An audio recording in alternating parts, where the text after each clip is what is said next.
Assalamualaikum warahmatullahi wabarakatuh. Nama saya Nur Aini, NIM 5011902281. Saya mahasiswi UIN Sultan Taha Saifuddin Jambi, Fakultas Ekonomi dan Bisnis Islam, Prodi Ekonomi Syariah. Di sini saya ditugaskan untuk menjawab pertanyaan soal UAS yang diberikan oleh dosen pengampun. Mata kuliah pengantar manajemen. Langsung ke pertanyaan nomor 1. Dalam ilmu manajemen terdapat 4 tahap dasar planning atau perencanaan.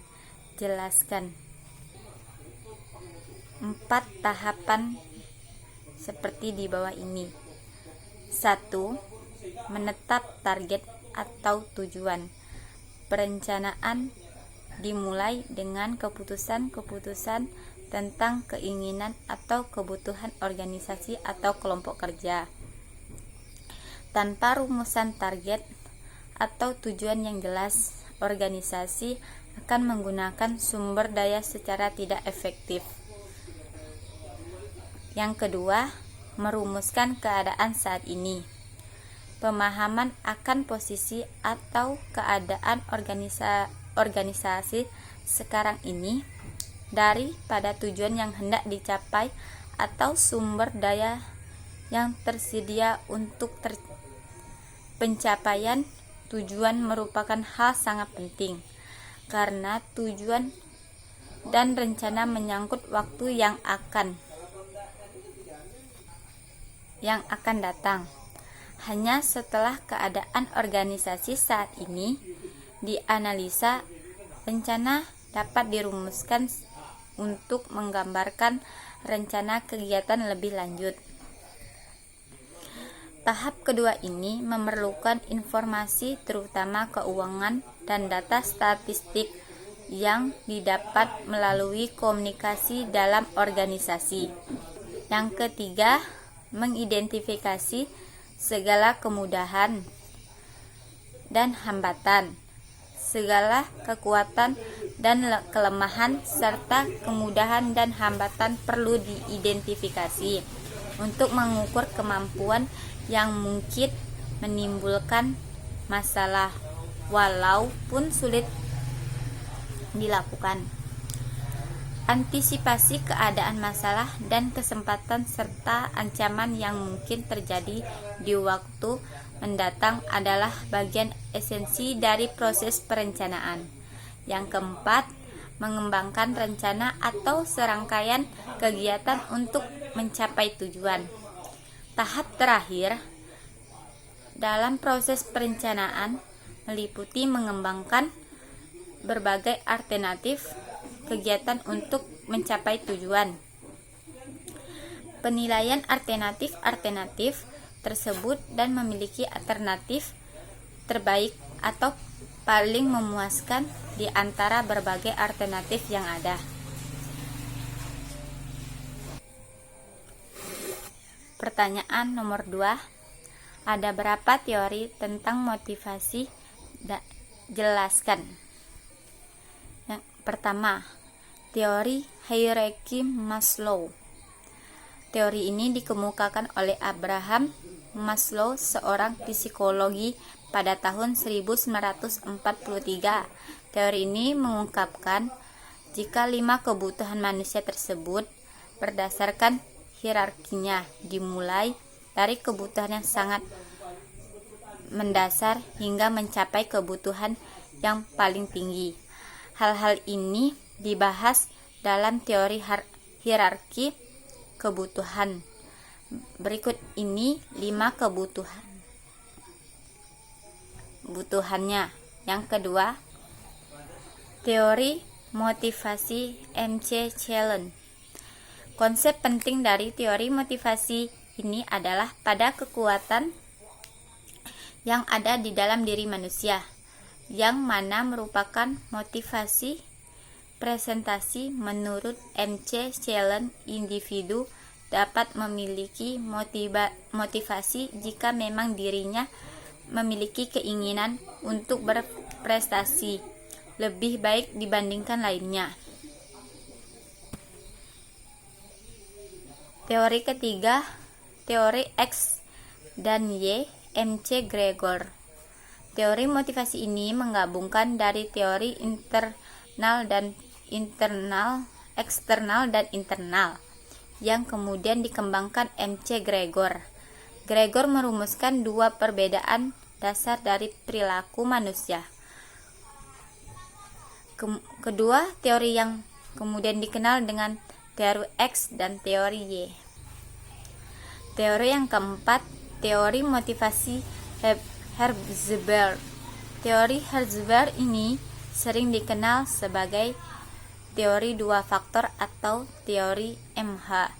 Teori ini menjelaskan bagaimana seorang manajer bisa mengandali faktor-faktor yang dapat memberikan kepuasan kerja atau tidak berdasarkan penelitian yang ada. Dua kelompok faktor tersebut dapat mempengaruhi individu dalam organisasi, yaitu motivasi. Teori yang kelima, teori ERG Solution Alderfer. Teori yang dikemukakan oleh Alderfer ini dikenal dengan teori ERG, yang dimiliki kepanjangan dari ekstensi, yang mana kebutuhan akan ekstensi, R relateness, yang mana kebutuhan yang dikaitkan dengan pihak lainnya, serta growth menyatakan sebagai kebutuhan untuk tumbuh. Soal nomor 3. Salah satu sektor yang terpuruk pada masa pandemi COVID-19 saat ini goyah adalah ekonomi, yang menyebabkan tidak sedikit perusahaan yang goyah bahkan harus gulung tikar atau menutup usaha. Andaikan saudara seorang pemimpin atau leader manajer pada suatu perusahaan yang mengalami krisis, motivasi apa yang bisa saudara berikan dan sampaikan kepada seluruh karyawan pegawai yang secara struktur organisasi berada di bawah kendali saudara dalam rangka mempertahankan ekstensi atau keberadaan perusahaan? Jelaskan dan ilustrasikan motivasi yang dimaksud. Asian Development Bank atau ADB memproyeksi perekonomian Indonesia tumbuh 2,5% pada tahun 2020 di tengah pandemi penyakit COVID-19. Meskipun demikian, ekonomi Indonesia diyakini perlahan pulih pada 2021, sementara inflasi perkiraan akan naik tipis sebesar 3% pada 2020. Angka itu turun dari pertumbuhan ekonomi 5,8% pada 2019. Sebelum kasus corona dikonfirmasi di AS, banyak perusahaan di negara tersebut yang hanya melarang para karyawannya untuk bepergian ke luar negeri. Seperti dilansir perusahaan ada baiknya untuk terus melakukan pemantauan. Ada baiknya untuk terus melakukan pemantauan sejauh mana virus merebak. Lebih lanjut, perusahaan sebaiknya mengkaji kebijakan-kebijakan baru demi kesehatan para pekerjanya. Terlebih banyak perusahaan yang tidak memerlukan sistem cuti sakit berbayar bagi para pekerjanya. Telah merekomendasikan bagi perusahaan untuk mengizinkan para pekerjanya tidak berangkat ke kantor dan tinggal di rumah apabila sakit. Mintalah ia meninggal pekerjaan sementara waktu untuk memulihkan kesehatannya hingga benar-benar pulih. Bahkan apabila karyawan diketahui baru memiliki gejala berupa batuk dan sesak napas, ada baiknya untuk segera merekomendasikan karyawan tersebut melakukan pemeriksaan kesehatan. Kemudian berikan arahan kepada supervisor perusahaan untuk tidak bereaksi berlebihan terhadap situasi tempat kerja yang berpotensi terkait COVID-19. Hal ini dilakukan untuk mencegah kepanikan di antara karyawan lainnya. Itulah jawaban dari soal UAS pengantar manajemen. Terima kasih. Assalamualaikum warahmatullahi wabarakatuh.